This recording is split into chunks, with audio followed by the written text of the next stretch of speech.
हैदराबाद का राजीव गांधी एयरपोर्ट ये देश के सब में बड़े एयरपोर्टों में से एक है। ये एयरपोर्ट 5,500 एकड़ में फैला हुआ है। ये एयरपोर्ट देश का सब में बड़ा चौथा एयरपोर्ट है, सालाना 2 करोड़ पैसेंजरों के साथ। इस एयरपोर्ट को बनाने के लिए 2,500 करोड़ रुपए का खर्चा आ चुका है। पर हैदराबाद गवर्नमेंट को ये नया एयरपोर्ट बनाने की जरूरत क्यों पड़ी, जबकि बेगमपेट में पहले से ही एक एयरपोर्ट था? चलिए इस वीडियो की मदद से समझते हैं। बात शुरू होती है 1930 में, जब पहला एयरपोर्ट बना बेगमपेट एयरपोर्ट। इसको बनाया हैदराबाद के आखिरी निजाम मीर उस्मान अली खान ने। फिर इस एयरपोर्ट को वीआईपीज और मिलिट्रीज के लिए यूज किया जाने लगा। फिर कुछ सालों के बाद यहाँ पर वर्ल्ड वॉर 2 शुरू हुई, जिसके बाद रॉयल एयरफोर्स ने बेगमपेट का कंट्रोल अपने हाथों में ले लिया और इस एयरपोर्ट से सिर्फ मिलिट्री के फाइटर जेट्स ही ऑपरेट किए जाने लगे, स्पेशली जब जब वर्ल्ड वॉर 2 चल रहा था। फिर वर्ल्ड वॉर 2 खत्म होने के बाद रॉयल एयरफोर्स ने यहाँ पर अपने ऑपरेशन कम कर दिए। इसके बाद बेगमपेट एयरपोर्ट को कमर्शियल फ्लाइट्स के लिए ओपन कर दिया गया। फिर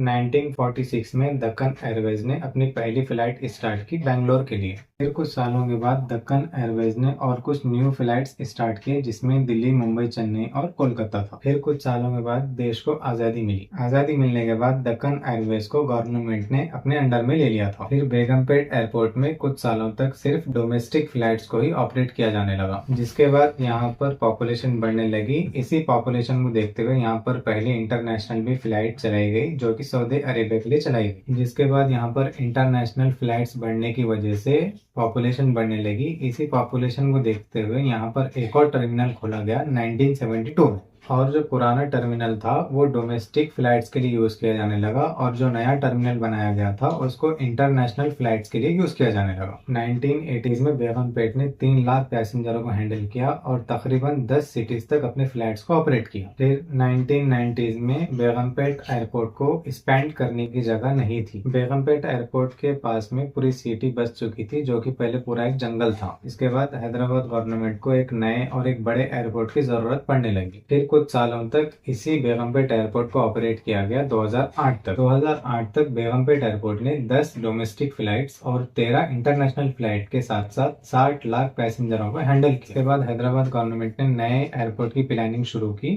फिर कुछ दिनों के बाद हैदराबाद गवर्नमेंट ने 3 लोकेशनों को शॉर्टलिस्ट किया एयरपोर्ट बनाने के लिए: बंगलोर, नादरगुल और शमशाबाद। फिर काफी डिस्कशन के बाद फाइनली शमशाबाद को चुना गया, क्योंकि ये लोकेशन ज्यादा इजी था सिटी से एयरपोर्ट को कनेक्ट करने के लिए। फिर फाइनली मार्च 2005 में इस एयरपोर्ट का काम शुरू कर दिया गया, जिसका नाम राजीव गांधी इंटरनेशनल एयरपोर्ट रखा गया। फिर 3 साल के बाद मार्च 2008 में इस एयरपोर्ट को पब्लिक के लिए ओपन कर दिया गया, जिसके बाद बेगमपेट एयरपोर्ट जो था वो मिलिट्री और गवर्नमेंट सर्विसेज के लिए यूज किया जाने लगा। इस एयरपोर्ट की टोटल स्पेस 5,500 एकड़ है, जिसमें से सिर्फ 2,000 एकड़ में ही ये एयरपोर्ट बना हुआ है, और जो बाकी 3,500 एकड़ है उसे फ्यूचर में बढ़ाने के लिए छोड़ दिया गया। ये एयरपोर्ट इतना बड़ा है कि इसका एक साइड का हिस्सा डोमेस्टिक फ्लाइट्स को ऑपरेट करता है और दूसरी साइड का हिस्सा इंटरनेशनल फ्लाइट्स को ऑपरेट करता है। इस एयरपोर्ट की और एक खास बात ये है कि यहाँ पर टोटल 85 फ्लाइट्स ऑपरेट होती है, इंटरनेशनल और डोमेस्टिक मिलाकर। राजीव गांधी एयरपोर्ट आज देश का सब में बड़ा चौथा एयरपोर्ट है, दिल्ली, मुंबई और बेंगलोर के बाद। 2022-23 में इस एयरपोर्ट से 20 करोड़ लोगों ने ट्रैवल किया है, और 2023 में इस एयरपोर्ट को बेस्ट सर्विस का अवार्ड भी मिल चुका है। बढ़ती पॉपुलेशन को देखकर इस एयरपोर्ट के फेज 2 का काम भी स्टार्ट हो चुका है, जो कि आने वाले कुछ सालों में जल्द ही पूरा हो जाएगा। इसी के साथ साथ हैदराबाद की गवर्नमेंट ने मेट्रो का काम भी शुरू किया है एयरपोर्ट से सिटी को कनेक्ट करने के लिए, जो कि आने वाले कुछ सालों में वो भी कंप्लीट हो जाएगा। इस एयरपोर्ट पे